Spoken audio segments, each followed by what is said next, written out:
আসসালামু আলাইকুম, সবাই কেমন আছেন? আশা করি ভালো আছেন। আমি আপনাদের দোয়ায় ভালো আছি। তো এখন যাচ্ছি সকালবেলা ৮টা বাজে। এখন যাব হয়েছে হসপিটালে একটু ডাক্তার দেখাবো। ছেলেটা অসুস্থ, ওকে ডাক্তার দেখাইতে যাইতেছি। দোয়া করবেন সবাই, সবার জন্য দোয়া করি, সবাই ভালো থাকুক, সুস্থ থাকুক। তো কালকে রাতে যে ভিডিওটা আমি দিছি তানজিলার পরিবারকে নিয়ে, সবাই খুব ভালো ভালো কমেন্টস করে।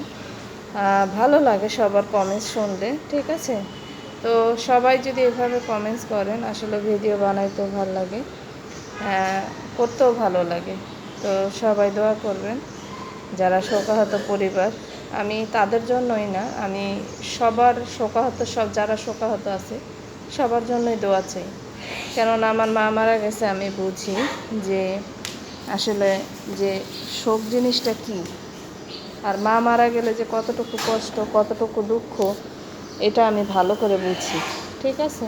তো এই জন্য এই বিষয়গুলো নিয়ে ভিডিও করা আর কিছু না। তো অনেকে ভাববেন যে লোভী, এই সেই। লোভ কার না আছে বলেন? লোভ সবারই আছে, শুধু আমার না, সবার লোভ আছে। তো কেউ কোনো ব্যাড কমেন্ট করবেন না। সবাইকে হেদায়েত করুক আল্লাহ, এই কথাটাই বলবো।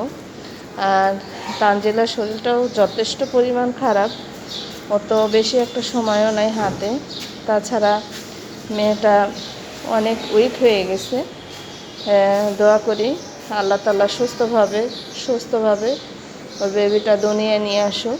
সবাই ওর জন্য দোয়া করবে, আমরা সবাই ওর জন্য দোয়া করি, যাতে আল্লাহ তাআলা ওরে সহি সালামতে দুনিয়াতে বাচ্চাটা নিয়ে আসে। যেহেতু এত বড় একটা কষ্ট, এটা সবার ভিতরেই এই জিনিসটা এফেক্ট করছে।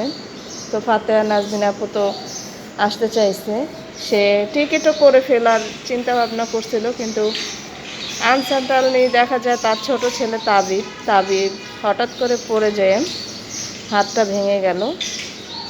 তো এই জন্য আর নেশিয়াপুর আসা হলো না মালয়েশিয়া থেকে।